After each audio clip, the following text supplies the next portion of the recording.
नमस्कार दोस्तों, मेरा नाम अनिर्बान है और आज मैं आपको बताऊंगा डार्क वेब का जन्म कैसे हुआ, इसका पूरा इतिहास। इंटरनेट, ये शब्द सुनते ही शायद आपके दिमाग में गूगल, यूट्यूब या फेसबुक आता है, लेकिन क्या आप जानते हैं कि जिसे हम इंटरनेट समझते हैं वो पूरे इंटरनेट का सिर्फ एक छोटा सा ऊपरी हिस्सा है। इसे सरफेस वेब कहते हैं। तो सवाल ये है कि बाकी का इंटरनेट आखिर है कहां? वो एक ऐसी सीक्रेट अंधेरी दुनिया में है जहां आपका नॉर्मल ब्राउजर नहीं पहुंच सकता। एक ऐसी जगह जहां वेबसाइट्स .onion पर खत्म होती हैं, जहां आपकी पहचान पूरी तरह गुमनाम हो जाती है और जहां CIA के जासूस और दुनिया के सबसे खतरनाक हैकर्स एक साथ मिल सकते हैं। आज हम उसी अदृश्य इंटरनेट यानी डार्क वेब के जन्म की कहानी को डीकोड करेंगे। इसकी शुरुआत कैसे हुई और क्यों आज ये इतना बड़ा मुद्दा बन चुका है।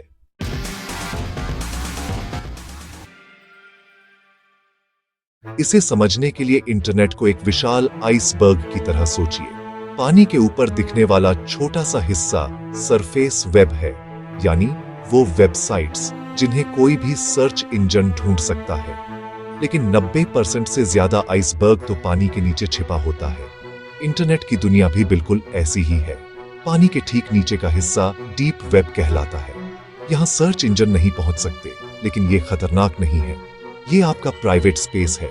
आपके emails, online banking, cloud storage, यानी हर वो जगह जहां आपको लॉग इन करना पड़ता है।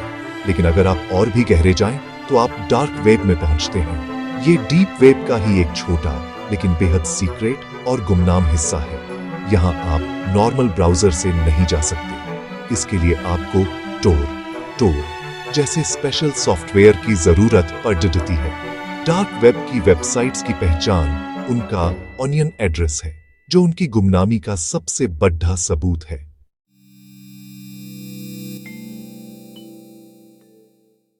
तो सवाल उठता है कि इस दुनिया को बनाने की जरूरत ही क्यों पड़ी। आपको जानकर हैरानी होगी कि इसकी शुरुआत 1990 के दशक में यूएस नेवी ने की थी। यूएस नेवल रिसर्च लेबोरेटरी के रिसर्चर्स पॉल सिफरसन, माइकल रीड और डेविड गोल्डश्लैग एक ऐसी टेक्नोलॉजी बनाना चाहते थे जिससे वे अपने जासूसों के ऑनलाइन कम्युनिकेशंस को पूरी तरह से सुरक्षित और अनट्रेसेबल बना सके। उन्हें एक ऐसा सिस्टम चाहिए था जिससे कोई यह न जान पाए कि कौन किससे और कहां से बात कर रहा है। और यहीं से ओनियन राउटिंग का आइडिया आया। ओनियन यानी प्याज की तरह। यह टेक्नोलॉजी आपके डेटा को एन्क्रिप्शन की कई परतों में लपेट देती है। जब आप कोई मैसेज भेजते हैं तो ओनियन राउटिंग उसे कई बार एन्क्रिप्ट करके दुनिया भर के अलग अलग कंप्यूटर्स, जिन्हें रिले कहते हैं, से घुमाकर भेजता है। हर कंप्यूटर सिर्फ एक परत को डीक्रिप्ट करके उसे आगे भेज देता है। इस प्रक्रिया में किसी को भी मैसेज का पूरा रास्ता, उसका सोर्स या डेस्टिनेशन पता नहीं चलता, जिससे कम्युनिकेशन को ट्रैक करना लगभग नामुमकिन हो जाता है।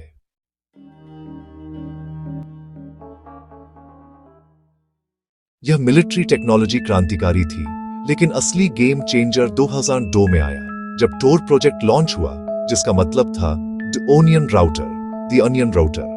और फिर आया सबसे बड़ा ट्विस्ट। यूएस गवर्नमेंट ने इस पावरफुल टूल को आम जनता के लिए ओपन सोर्स और फ्री कर दिया। सवाल है, क्यों? इसके पीछे एक शानदार रणनीति थी। अगर इस टेक्नोलॉजी का इस्तेमाल सिर्फ जासूस करते तो उनका ट्रैफिक आसानी से पहचाना जाता, लेकिन अगर लाखों आम लोग इसका इस्तेमाल करें तो उनके बीच जासूसों का कम्युनिकेशन भी डिच में एक सुई की तरह छिप जाएगा। यह अपनी खुफिया गतिविधियों को आम लोगों के ट्रैफिक में छिपाने का एक बेहतरीन तरीका था। 2008 में टोर ब्राउजर लॉन्च हुआ, जिसने इस टेक्नोलॉजी को आम लोगों के लिए 1 क्लिक पर उपलब्ध करा दिया। जिस दिन टोर पब्लिक हुआ, इंटरनेट हमेशा के लिए बदल गया। अचानक एक मिलिट्री ग्रेड एनोनिमिटी टूल हर किसी के हाथ में आ गया। इसके दो चेहरे सामने आए। व्हिसलब्लोअर और पत्रकार। एडवर्ड स्नोडेन जैसे व्हिसलब्लोअर्स ने बड़े सरकारी रहस्यों को उजागर करने के लिए इसका इस्तेमाल किया। दुनिया भर के पत्रकार खतरनाक सच को सामने लाने के लिए इस पर निर्भर करते हैं। मानवाधिकार कार्यकर्ता। जिन देशों में इंटरनेट पर कड़ी निगरानी होती है, वहां के एक्टिविस्ट अपनी बात रखने के लिए इसका सहारा लेते हैं। आम नागरिक, जो लोग नहीं चाहते कि बड़ी कंपनियां उनकी हर ऑनलाइन एक्टिविटी को ट्रैक करें, वो भी अपनी प्राइवेसी के लिए इसका इस्तेमाल करते हैं।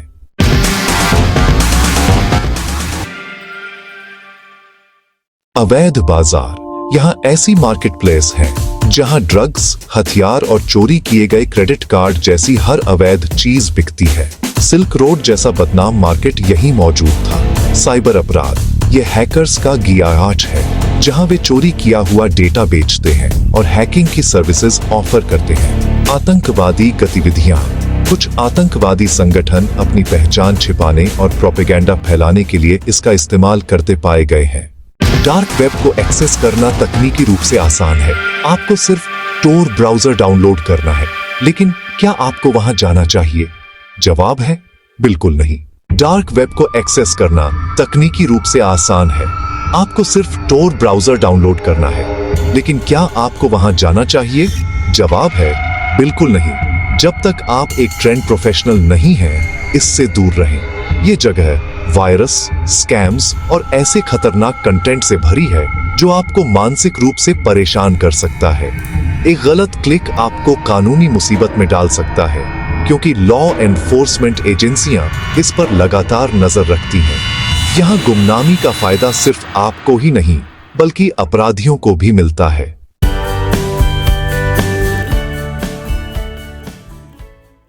तो ये है डार्क वेब की कहानी।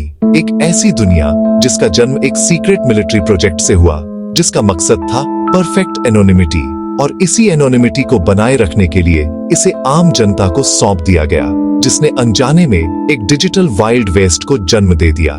ये एक ऐसी जगह है जो हीरो और विलन दोनों का घर है। ये इस बात का सबूत है कि एक पावरफुल टूल का इस्तेमाल अच्छाई और बुराई दोनों के लिए किया जा सकता है। डार्क वेब हमें यह सोचने पर मजबूर करता है कि हमारी डिजिटल दुनिया में प्राइवेसी, सिक्योरिटी और आजादी का असली मतलब क्या है।